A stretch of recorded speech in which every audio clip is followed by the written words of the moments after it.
चलिए आने वाले दोस्त आते रहेंगे तो हम आगे बस स्टार्ट करते हैं। कोई क्वेश्चन हो तो रोक लिया करें, अगर ज़्यादा टाइम में लगे तो फिर ये होता है कि समटाइम जो है ना वो बोरियत ना हो जाए और अटेंशन जो है एक ही बंदे को बोल रहा हो, वन वे ट्रैक जा रही हो, तो फिर होता है कि इंसान जो है ना वो ट्रैक से उतर ही जाता है। तो आप लोग जो है वो अगर कोई सवाल आपके दरमियान में नहीं आता तो आप जो है पूछ लिया करें। साइको सोशल थ्योरी की बात करेंगे। एरिक एरिक्सन ने ये थ्योरी दी थी। इस थ्योरी का जो बेसिक कंसेप्ट है वो ये है कि ये वाली थ्योरी वाले कहते हैं कि अगर इंसान की 8 स्टेजेस की इसमें बात की है तो कहते हैं कि इंसान की एक स्टेज जो है ना वो ठीक गुजर रही है, वो एक स्टेज ठीक गुजरी हो तो अगली स्टेज के अंदर भी अच्छा परफॉर्म करता है। अगर वो उसकी एक स्टेज पहले वाली स्टेज जो है वो अच्छी ना गुजरी हो तो उसकी अगली वाली स्टेज भी जो है वो बुरी गुजरती है। जैसे मैं बड़े लोगों की देखता हूँ बात, जो हमारे बुजुर्ग होते हैं, वो बुजुर्ग जो पढ़े लिखे तरबियत याफ्ता होते हैं तो उनका बुढ़ापा कदर अच्छा होता है। और वो बुजुर्ग जो जिनकी जवानी जो है अच्छे कामों में नहीं गुजरी होती, या जवानी उनकी जिद्दीपन में या उनके जो है ना वो जाहिरियत के अंदर गुजरी होती है, तो बुढ़ापा उनका बड़ा अजीब सा होता है। तो यानी इसके अंदर ये है कि अगर आपकी एक स्टेज अच्छी गुजरी है तो अगली स्टेज भी अच्छी गुजरेगी, और अगर एक स्टेज अच्छी नहीं है तो वो अगली स्टेज भी ठीक नहीं होगी। ये जो है इलेक्ट्रिशियन जो है 1902 के अंदर जर्मनी के अंदर पैदा हुआ और यूएसए के अंदर इसकी 1994 के अंदर इसकी जो है वो डेथ। इसने ये थ्योरी जो दी थी ये 1969 1959 के अंदर इसने ये वाली थ्योरी दी थी। और इसके साथ जो है वो एरिक्सन के साथ सिगमंड फ्रॉड की जो बेटी है उसने भी एरिक्सन के साथ काम किया था। और इसको ईगो साइकोलॉजिस्ट भी कहा जाता है और सिगमंड फ्रॉड की बेटी ने इसके साथ काम किया और सिगमंड फ्रॉड से मुतासर भी था। अब ये पता करना पड़ेगा कि सिगमंड फ्रॉड की जो बेटी थी जिससे इसके साथ काम किया था उसकी शादी भी इसके साथ नहीं हुई थी। तो ये ट्रस्ट तभी होते हैं अपने पर ऐसे ही। The theory is also called life span development theory. इस थ्योरी का एक नाम और भी है, लाइफ स्पैन डेवलपमेंट थ्योरी भी इसको कहते हैं, ठीक है। अच्छा, इसके अंदर जो है वो 8 स्टेजेस हैं, उनको याद करने के लिए अगर तो वैसे याद हो जाए तो ठीक है, ना याद हो तो TAI 3 IEE। तो ट्रस्ट, ये हम आगे इसको देखते हैं। और ये लाइफ साइकिल थ्योरी भी कहते हैं इस थ्योरी को। और 1963 के अंदर उसकी बुक पब्लिश हुई, चाइल्डहुड एंड सोसाइटी, इसके अंदर भी उसने इसको जो है वो मेंशन किया। असल चीज हम बात करते हैं ऐसे, इसके अंदर जो स्टोरी के अंदर अहम चीज है ना वो है कि ईगो एस्पेक्ट है, आइडेंटिटी। ये 12 से लेकर 18 साल तक इसकी एज आती है, पांचवी स्टेज आती है आइडेंटिटी वर्सेस रोल कंफ्यूजन। इसके अंदर ना वो बात करता है कि जो बच्चा है ना, यानी जो 12 से 18 साल का लड़का होता है, वो सोचता है कि मैं क्यों हूँ इस दुनिया के अंदर, मेरी क्या अहमियत है, मेरी क्या वैल्यू है, कौन मेरी बात सुनता है, कौन मेरी बात नहीं सुनता, क्या मेरी कोई हैसियत भी है, मेरी कोई अहमियत भी है। तो ये बात करते हैं चाहते हैं आइडेंटिटी एस्पेक्ट की यहाँ पे बात इसके अंदर करते हैं। इन्हें डिरेक्शन की 8 जो है स्टेजेस जिसके अंदर पहले trust versus mistrust. Trust versus mistrust ये 1.5 साल तक है, फिर 1.5 साल से 3 साल तक है autonomy versus team, initiative versus guilt, industry versus reality, intensity versus role confusion, integrity versus isolation, generativity versus stagnation and ego integrity or despair. तो थोड़ा थोड़ा इस सब के ऊपर बात कर लेते हैं। पहली आती है ट्रस्ट वर्सेस मिसट्रस्ट। अब आप देखिए, एक बच्चा जो है वो 1.5 साल, 0 से लेकर 1.5 साल तक की, और आप उसको छोटे बच्चे को ना ऊपर भी फेंकते हैं, हवा में उछालते हैं, फिर उसको पकड़ देते हैं, अपनी वालदा की तरफ वो बच्चा ज्यादा अट्रैक्ट होता है अपने बाप की निस्बत। अब ऐसा बच्चा जो है वो care, love, trust, warm, affection जो उसको देगा वो उसके साथ उसकी अच्छी हेलो हाउ होगी, और जो उसको ये नहीं देगा उसके साथ उसकी अच्छी जो है वो नहीं होगी। यानी वो जो इस तरह की मोहब्बत उसको नहीं देगा, केयर नहीं देगा, ट्रस्ट नहीं देगा, तो उसके साथ उसकी नहीं बनेगी। तो इसी तरह जो ये यहाँ पे देखें आप, देख सकते हैं छोटे बच्चे जिस तरह वालदा की तरबियत है, वालदा उसका ख्याल रखती है, वो उसका ख्याल रखता है। इसके बाद autonomy versus team, second stage जो है ये 1.5 साल से लेकर 3 साल तक, ये बच्चे की अर्ली स्टेज है। और यहाँ पे बच्चा ना छोटा छोटा 1.5 साल के बाद बच्चा कोशिश करने लग जाता है कि मैं फला काम करूँ खुद, मैं फला काम खुद करूँ। अगर उस वक्त जैसे बच्चा जो है पहली दफा बाथरूम में जाता है और वो खुद जो है वो वॉशरूम का इस्तेमाल करता है, तो आप उसको अगर अप्रिशिएट करते हैं तो वो उसको अच्छा फील होगा। अगर आप उसको बुरा फील करते हैं, शर्मिंदा करते हैं, जिससे शर्म को फितरत के अंदर है ना, तो बच्चे शर्मा जाते हैं। तो जब शर्म करें करवाएंगे तो वो चीजें जो है वो चीजें यानी वो चीज़ें उस तरह नहीं होगी जैसे होनी चाहिए। यहाँ आप देख सकते हैं बच्चा टॉयलेट यूज करता है और एक फादर उसको कहता है ये देखो इसने टॉयलेट यूज ठीक नहीं किया, तो वो बच्चे शर्मा जाएगा और उसको अच्छा नहीं लगेगा। और एक बच्चा जिसको सारे दोनों माँ बाप मिल के उसको नहला रहे हैं, खुश हो रहे हैं, उसको अप्रिशिएट कर रहे हैं, तो वो बच्चा खुश हो जाता है। उसके बाद तीसरी स्टेज इसकी है initiative versus guilt. Initiative versus guilt के अंदर क्या होता है कि यहाँ पे बच्चा जो है नए नए टारगेट काम स्टार्ट करने लगता है। ये तो शायद जब यहाँ पे 15 16 साल की एज तक बच्चा आ जाता है और यहाँ पे प्री एजुकेशन भी देना शुरू कर देते हैं, प्ले एज भी इसको बोलते हैं। और बच्चा इसके अंदर खुद खाता है, खुद खेलना चाहता है। और अगर आप उसको खुद खाने दें, खुद खेलने दें, खुद काम करने में, तो खुश होगा और ये चीज़ उसकी कॉन्फिडेंस के अंदर इजाफा करेगी। और अगर आप बच्चे को नहीं खेलने देते या बच्चे को गिल्ट फील करवाते हैं, उसके काम की शिकायतें करते हैं, ऐसी सूरत के अंदर क्या होगा कि वो बच्चा जो है वो फेडअप होगा और बच्चा नए काम नहीं करेगा, डल माइंडेड बन जाएगा। फोर्थ हमारा इंडस्ट्री वर्सेस इंफीरियरिटी। ये जो होती है 6 साल से लेकर 11 साल तक की, इसके अंदर बच्चा बड़ा मेहनती सा होता है। आप देखो बेटा जाओ दुकान से फला चीज लेके आओ, फला काम करो, बच्चा बड़ा खुश होकर जाएगा। हार्ड वर्किंग करता है, इस चीज के अंदर बच्चा मेहनत करता है, अपनी आपको जो है ना वो बच्चे जैसे टीचर होता है अपने आप को बच्चों की निस्बत के अंदर अच्छा बनाने की कोशिश करता है। बच्चा बड़ा खानों की नज़र में, वालदैन की नज़र में अच्छा बनने की कोशिश करता है। और अगर बच्चे को यहाँ पे भी जो है वो काम करने में डिस्कम्फर्ट किया जाए तो उसकी सलाहियतें दब जाएंगी, उसकी सलाहियतें निकलेंगी नहीं। तो उसके बाद है आइडेंटिटी वर्सेस रोल। ये पांचवी स्टेज मैंने बताया अभी आपको कि ये वाली बहुत इंपॉर्टेंट स्टेज है। इसके अंदर बच्चा खुद से सवाल करता है कि मैं दुनिया में क्यों भेजा गया, मेरी क्या अहमियत है। इस तरह के खुद से सवाल पूछता है, फिर इनका जवाब दे। उसके बाद इंटीमेसी वर्सेस आइसोलेशन। इसके अंदर यानी मोहब्बत। अगर अब देखें ये इंटीमेसी यहाँ में नहीं, जो हमारी एज जो है ना वो कितनी इंटीमेसी 18 साल, 18 से लेके जो है वो 30 साल तक, 40 साल तक, ये वो एज होती है जिसके अंदर हम शादी करते हैं। तो यहाँ पे यानी ये मैरिज की उम्र है, ये किसी के साथ दिल लगाने की उम्र है, जो कंपेनियनशिप फीलिंग वाली उम्र है। और अगर उसको 40 साल तक कोई पार्टनर नहीं मिला, अगर उसको कोई उसकी बात सुनने वाला नहीं मिला, तो उस सूरत के अंदर उसकी क्या हो जाएगी कि वो तन्हाई से कहीं और भी लेके जा सकती है, लेकिन वो तनहा तनहा रहना शुरू कर देगा, किसी से मोहब्बत नहीं करेगा, कोई प्यार रिलेशनशिप उसकी परवाह नहीं करेगा। इसके अलावा जेनेटिक की स्टैग्नेशन।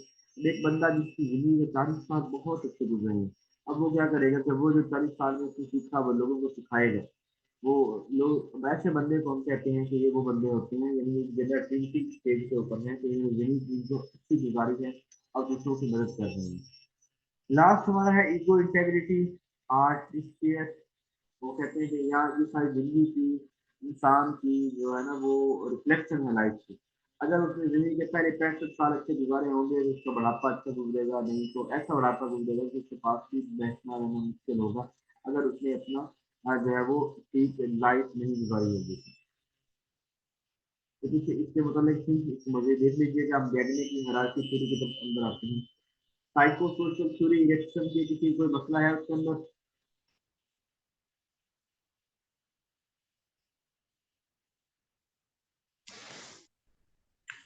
नहीं सर, समझ आ गई है। चलिए ठीक है जी, इसके बाद हम कहते हैं गैगने की हायरार्की ऑफ लर्निंग के हवाले से। तो गैगने जो था ना इसने कहा था कि जो लर्निंग होती है ना ये कुछ स्टेजेस के साथ होती है। जैसे जीन चाचा ने कहा था ना कि 4 स्टेजेस, सेंसरी, परी ऑपरेशनल, कंप्लीट और फार्मर स्टेज की बात की थी। सेम इसी तरह जो गैगने था ना इसने भी स्टेजेस बताई थी लर्निंग की। तो जैसे कि पहले बच्चा ये सीखता है एक स्टेज पे, फिर दूसरी स्टेज आती है, फिर तीसरी, चौथी, पांचवी, छठी, सातवीं, आठवीं। ये लर्निंग की जो स्टेजेस होती हैं वो लोवेस्ट स्टेज से हाईएस्ट स्टेज जो है जिस तरह जाती है उस हवाले से बात करते हैं।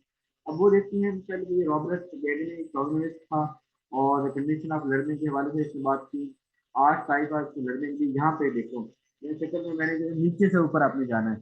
पहले कह रहे हैं सिग्नल लर्निंग, सबसे पहले सिग्नल लर्निंग होती है, फिर स्टिमुलस होती है, फिर ट्रेनिंग होती है, फिर वर्बल होती है, फिर डिस्क्रिमिनेशन, फिर कंसेप्ट लर्निंग, फिर इसके अलावा रूल बन जाते हैं और ऐसे and problem solving.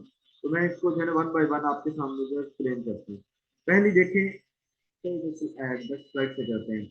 Signal learning क्या होती है कि जैसे आपको कोई सिग्नल मिलता है, छोटा बच्चे हैं ना, तो वो छोटा बच्चा क्या वो अपनी मर्जी से कोई चीज उठा सकता है? नहीं उठा सकता। अपनी मर्जी से कुछ भी नहीं कर सकता। उससे उसको भूख लगती है ना, तो वो खुद को रोना शुरू कर देता है।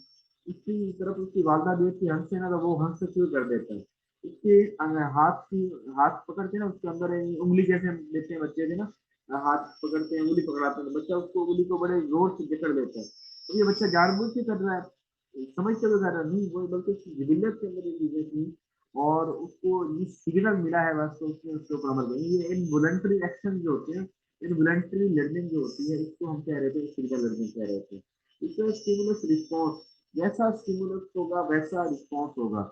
यानी इसके अंदर ये है कि हमें स्टिमुलस मिलता है कि आप ये काम करो तो आपको इतने पैसे मिलेंगे, मैं काम बड़ी मेहनत से उसका रिस्पॉन्स देता हूँ। तो जिस तरह का स्टिमुलस होगा उस तरह का यहाँ पे रिस्पॉन्स जनरेट होता है।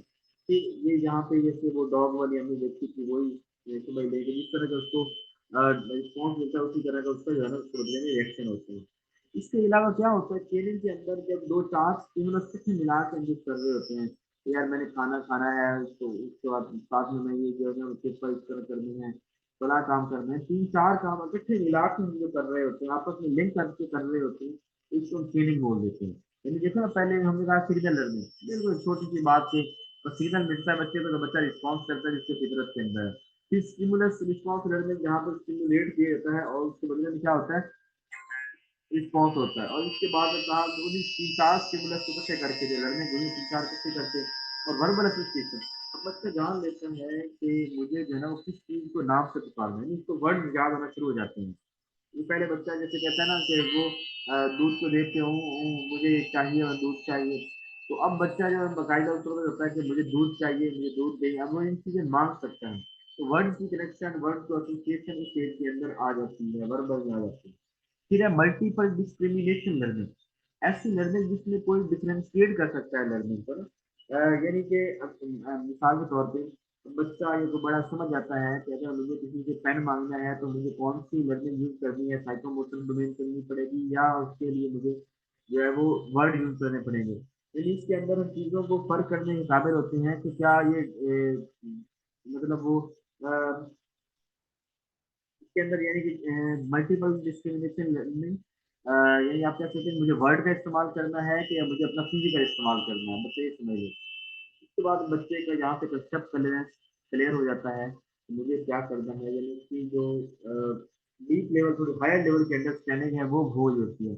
वो समझ गया कि वर्ड कहाँ यूज करनी है, वो समझ गया कि मुझे बॉडी लैंग्वेज कहाँ पे किस तरह यूज करनी है, कौन से काम मुझे फिजिकल वेलबींग से के साथ जुड़े हैं, कौन से काम मेरे इंटेलेक्चुअल कॉग्निटिव लेवल से जुड़े हैं, तो यहाँ पे चीज़ों को जो समझ जाता है। प्रिंसिपल लर्निंग, जब आपने 6 चीजें बच्चे गुजार ली प्रिंसिपल लर्निंग के अंदर, आप जो है ना वो सारे कामों की एक रूल बना लेते हैं। जैसे देखिए, बच्चों को कहता हूँ कि बच्चों को पता नहीं है कि पानी को कितने डिग्री सेंटीग्रेड पे बॉयल होता है, तो मैं उनको कहता हूँ बच्चे तजर्बा करके बताओ कि पानी कितने डिग्री सेंटीग्रेड पे बॉयल होता है। मुझे एक ने किया, उसने कहा कि 100 डिग्री सेंटीग्रेड पे बॉयल होता है। फिर मैं दो चार और उसको बता के वो मेरा जो बयानिया है वो अथेंटिक साबित हो जाए, तो यहाँ पे हम प्रिंसिपल बनाते हैं। उसके बाद आखिरी स्टेज ये है कि जब ये सारी स्टेज से गुजर जाती है, काबिल बंदा हो जाएगा उसको प्रॉब्लम को सॉल्व करते हैं। ये बेसिकली हमारी क्या बोलते हैं, डायनेमिक थी, हायरार्की ऑफ लर्निंग थी। उसके बाद देखते हैं जी ब्रोन्स एंड ब्रोनर, आज का आखिरी टॉपिक। ब्रोन्स एंड ब्रोनर जो है ना, इससे इकोलॉजिकल थ्योरी दी थी, इकोलॉजी थ्योरी। अब ब्रोन्स एंड इकोलॉजी थ्योरी ये क्या कहती है, कि कहती है कि इंसान के ऊपर ना बहुत सी चीजें साइकोलॉजी के अंदर इफेक्ट कर रही होती हैं। एक इफेक्ट हो रहा होता है कि उससे जो है ना वो हर चीज छोड़ छाड़ के जो है वो काम करना पड़ता है, मतलब सही में थोड़ा सा लग रहा है कि नींद आ रही है, तो मुझे थोड़ा एक्टिव होना पड़ेगा। लाभ थ्योरी है ब्रोन्स एंड ब्रोनर थ्योरी। ये क्या कहती है, ये कहती है कि इंसान जो है वो मुख्तलिफ रिश्तों के साथ जुड़ा हुआ है, और वो रिश्तों की वजह से उसकी जिंदगी के अंदर मुख्तलिफ असरात होते हैं। जैसे मेरी फैमिली है, और फिर मेरी फैमिली का आगे मेरे स्कूल के टीचर के साथ ताल्लुक है, या किसी और के साथ। इसी तरह मेरी फैमिली, मेरे फादर का कहीं ट्रांसफ़र हो जाता है, कहीं और पोस्टिंग हो जाती है, जब मेरी लाइफ के अंदर कोई ऐसी कोई रुकावट चल रही है कि रिश्ते की वजह से चल रही है, या कोई और लाइफ के अंदर कोई प्रॉब्लम है, हाइडल है, जब गवर्नमेंट मुसलसल हमारे मुल्क की तब्दील हो रही है उसकी वजह से, तो ये सारी चीज़ें कहते हैं कि बच्चों के ऊपर ना सारी चीज़ें कहीं ना कहीं इफेक्ट कर रही होती हैं। तो बरूनर अपनी थ्योरी के अंदर ये कहता है कि 5 स्टेजेस दी हैं। पहली स्टेज को बोलते हैं माइक्रो, दूसरी को बोलते हैं मीजो, तीसरी को एक्सो, चौथी को मैक्रो और फिफ्थ को क्रोनो सिस्टम बोलते हैं। माइक्रो क्या होता है? माइक्रो सिस्टम ये होता है कि जिसके अंदर एक बच्चा डायरेक्टली अटैच होता है। जैसे मेरे वालदैन अच्छे हैं तो मैं अच्छी मेरी लर्निंग होगी, सारे काम अच्छे चल रहे होंगे, मेरा स्कूल अच्छा है, स्कूल के टीचर अच्छे हैं, मेरे क्लास फेलोज अच्छे हैं।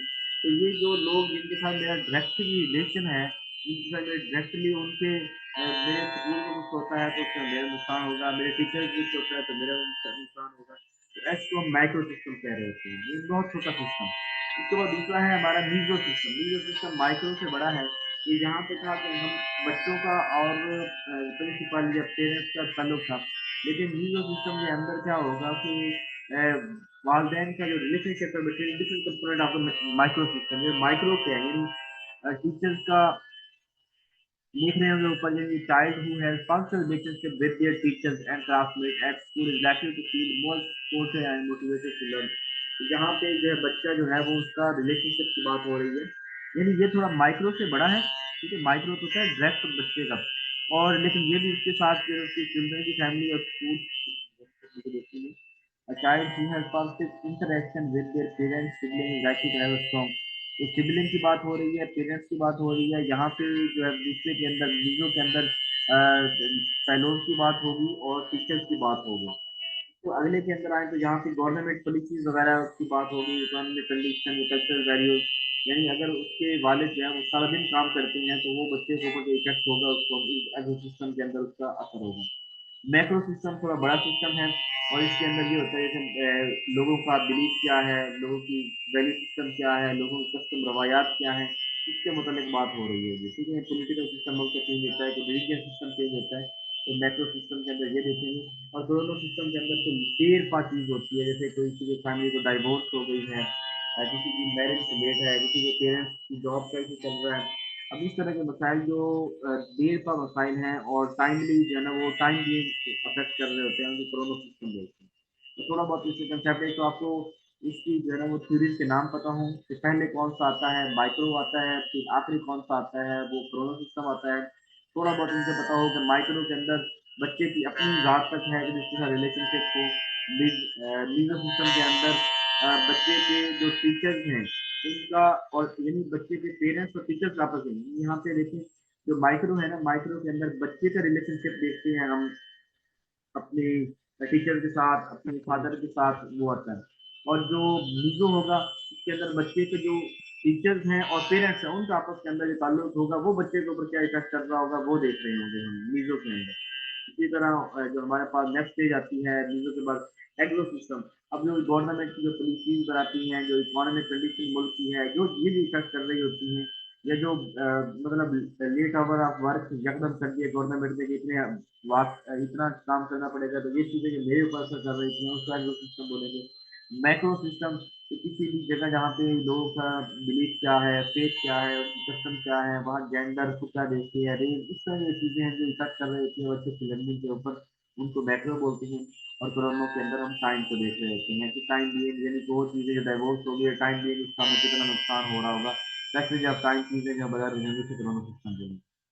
तो ये थे आज के यही कुछ आज वाले में कोई सवाल है तो मुझे बता दें अभी, नहीं तो कुछ सोचते हैं।